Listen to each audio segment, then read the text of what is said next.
Hello, I'm Lesley Logan, and today we're doing shoulder bridge here on the mat. I'm also going to go over some modifications and some advanced versions.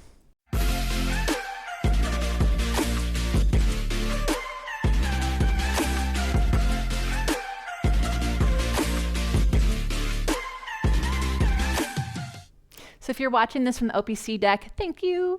I'm so glad you're using it. If you didn't know that we have an OPC deck of flashcards, we do. And this is one of the videos that goes along with it, but there's a whole deck of every single mat exercise and how to do it, transition and modifications, everything. You can get your own deck and take it with you wherever you are at onlinepilatesclasses.com. So, okay. In the high bicycle video, I showed you how to transition to shoulder bridge. So I'm going to repeat it here just in case you missed that one.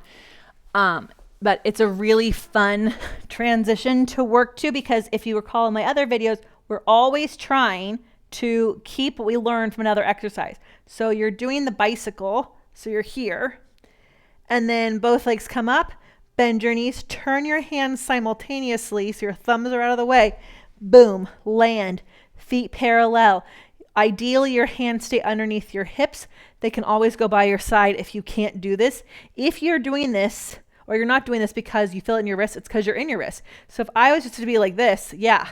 But if I stand on my feet and reach my spine long, and I have my inner thighs on and my thighs on, I don't feel anything in my hands. And I have a really strong upper back connection. So when I go to do hip circles soon, I'm ready for it. You point one foot, slide it along the mat, lift it up, flex, squeeze it down, ideally to the mat, right? Point up, flex down, up, flex down. The point and flex is important.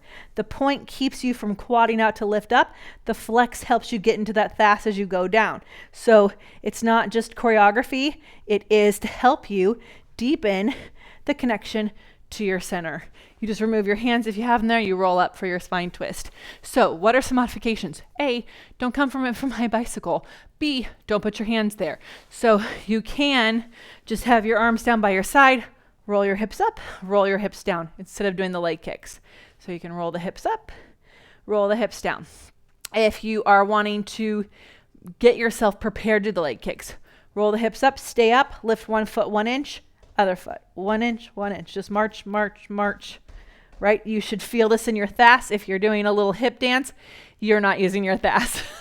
So definitely make sure you're doing those those little marches really well before you do the leg kicks.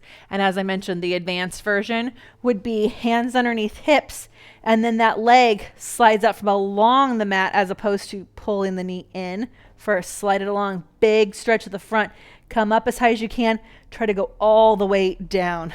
That would be your advancement. It's a great exercise to really bring into your practice. It's a great teaching exercise. You can skip the kicks and just do the up and down, do the marches, and it's going to help teach you your thigh stretch. It's going to help teach you your high bicycle. It's going to help get you prepared for what's to come, which is your side leg kicks. And then right after this, we actually do spine twist, which is a really hip flexory exercise if you haven't opened your hips. So isn't it so nice the order that we're in? If you're wanting to practice this in your body more and really start to study how your body works and call it a practice, then I want you to join me at onlinepilatesclasses.com, where we do life better.